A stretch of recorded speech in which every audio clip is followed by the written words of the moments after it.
Selamat malam teman-teman. Pada kesempatan kali ini saya akan menjelaskan materi tentang sinkronisasi dan deadlock pada mata kuliah sistem operasi. Alangkah baiknya sebelum saya menjelaskan tentang sinkronisasi dan deadlock, saya akan memperkenalkan nama saya terlebih dahulu. Perkenalkan, nama saya Robertus Triaji Nugroho, NIM 67 2019 123. Saya berasal dari kelas sistem operasi J dan saya masih angkatan 2019. Kemudian saya akan mulai penjelasan dengan pengertian sinkronisasi. Sinkronisasi merupakan suatu proses secara bersama-sama dan saling berbagi data bersama dapat mengakibatkan race condition atau inkonsistensi data. Kemudian, apa sih manfaat sinkronisasi? Manfaat sinkronisasi ialah pertama, sebagai penyimpanan data sementara dan non-sementara agar dapat mempermudah pekerjaan. Kedua, sinkronisasi diperlukan untuk menghindari terjadinya ketidakkonsistenan data akibat adanya akses secara kongruen. Proses-proses tersebut disebut kongruen jika proses itu ada dan berjalan pada waktu yang bersamaan. Kemudian, tujuan sinkronisasi itu sendiri ialah untuk mengatur urutan jalannya proses-proses sehingga dapat berjalan dengan baik dan sesuai apa yang diharapkan. Ada dua kondisi dalam sinkronisasi. Pertama, race condition dan kedua, critical condition. Race condition. Race condition merupakan suatu kondisi di mana dua atau lebih proses mengakses sumber daya secara bersama-sama. Race condition sendiri akan menyebabkan banyak hal ketika kita memanipulasi data atau meminta data secara bersamaan. Proses ini meminta supaya penyimpanan atau storage dapat diakses pada waktu yang bersamaan.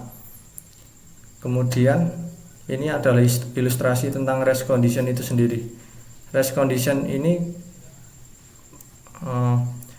antara dalam ilustrasi tersebut ada 7 slot, yaitu slot 1 sampai dengan slot 7. Nah, di slot 1 sampai 6 ini sudah terisi dan diisi di sini ada directory yang kosong, yaitu slot 7. Ada proses A dan ada proses B. Breakdown meminta data di slot ke-7. Ini secara bersamaan dan dalam waktu yang sama. Ketika proses A dan proses B pada waktu yang sama meminta directory di slot 7, disinilah yang namanya race condition atau sebuah proses meminta data pada waktu yang bersamaan. Nah, dari penjelasan saya barusan tentang ilustrasi tersebut, saya mengambil kesimpulan bahwa race condition bisa diartikan suatu proses yang berbeda mengakses sumber daya secara suatu proses berbeda dalam mengakses sumber daya dalam waktu yang bersamaan. Kemudian, critical condition. Critical condition merupakan kondisi ketika hanya boleh satu proses untuk satu resource atau sumber data. Solusi untuk critical condition.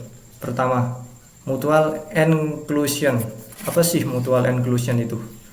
Mutual exclusion sendiri merupakan sebuah jalan yang menjamin jika ada sebuah proses yang sedang menggunakan variabel atau berkas yang digunakan bersama-sama, proses lain akan dikeluarkan dari pekerjaan yang sama. Kemudian yang kedua, kemajuan atau progres. Jika tidak ada proses yang sedang menjalankan critical sectionnya dan jika terdapat lebih dari satu proses lain yang ingin masuk ke critical section, maka hanya proses yang tidak sedang menjalankan reminder section yang dapat berpartisipasi dalam memutuskan siapa yang berikutnya yang akan masuk ke critical section itu sendiri. Dan pemilihan siapa yang berhak masuk ke critical section ini tidak dapat ditunda secara tak terbatas sehingga tidak terjadi deadlock. Kemudian ada batas waktu tunggu, bondage waiting. Jika seandainya ada proses yang sedang menjalankan critical section, maka terdapat batas waktu berapa lama proses lain harus menunggu giliran untuk mengakses cerita critical section tersebut. Dengan adanya batas waktu tunggu maka akan menjamin proses dapat mengakses ke critical section tersebut. Sehingga tidak mengalami starvation, proses seolah-olah berhenti menunggu request atau ke critical section, sehingga critical section diperbolehkan. Kemudian saya akan lanjut ke critical condition. Critical condition itu ada 4 kondisi, yaitu tidak ada 2 proses secara bersamaan masuk ke dalam critical section. Tidak ada asumsi yang mengenai kecepatan atau jumlah CPU. Kemudian tidak ada proses yang berjalan di luar critical section yang dapat mengeblok proses lain. Kemudian tidak ada proses menunggu selamanya masuk critical section. Critical condition. Critical section adalah sebuah segmen kode di mana sebuah proses yang mana sumber daya bersama diakses terdiri dari entry section, kode yang digunakan untuk masuk ke dalam critical section. Kemudian critical section sendiri ialah kode di mana hanya ada satu proses yang dapat dieksekusi pada satu waktu. Kemudian muncul exit section akhir dari critical section, mengizinkan proses lain. Lalu muncullah reminder section, kode istirahat setelah masuk ke critical section. Solusi perangkat lunak, software solution, tanpa sinkronisasi dengan sinkronisasi, terdiri dari low level primitive semapur atau high level primitive monitor. Itu software solution. Kemudian saya akan menjelaskan tentang konsep dasar dari semapur itu sendiri. Konsep dasar semapur yaitu bekerja dengan cara sistem operasi memberi tanda atau simbol kepada proses, dan jika sumber data cara kerjanya yaitu sistem operasi memberikan simbol X untuk proses X dan sumber data X, kemudian ada simbol Y untuk proses Y, maka sumber datanya Y. Ketika menjalankan sebuah instruksi atau perintah X, misal ketika menjalankan sebuah instruksi X, maka instruksi yang dikerjakan itu adalah proses X terhadap sumber data X.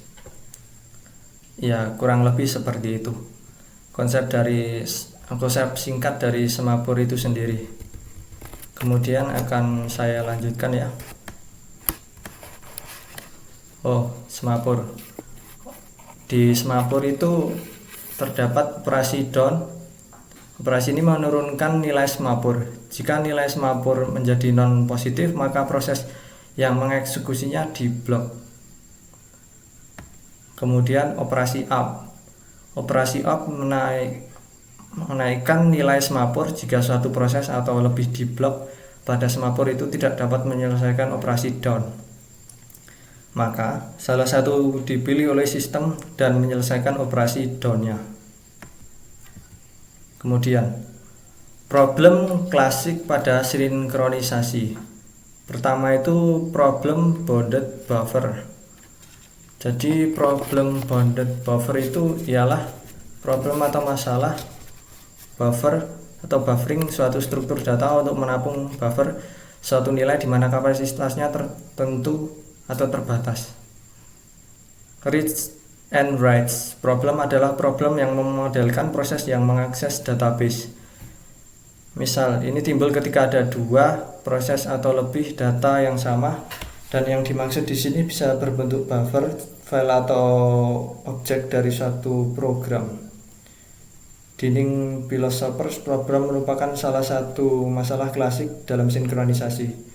Hal ini bisa dianalogikan yaitu ketika lapar.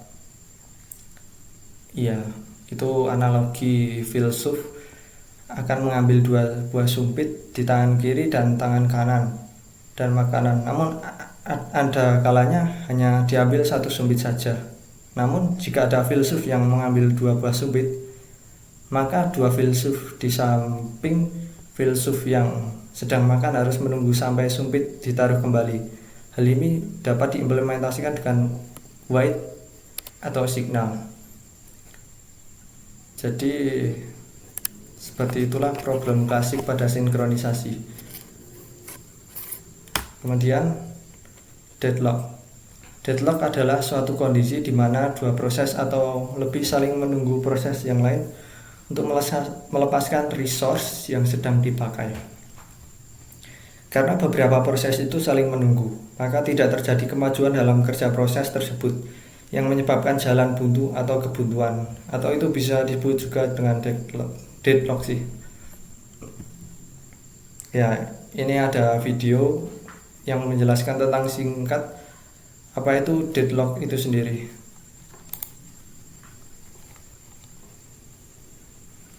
Ya, silahkan ditonton teman-teman.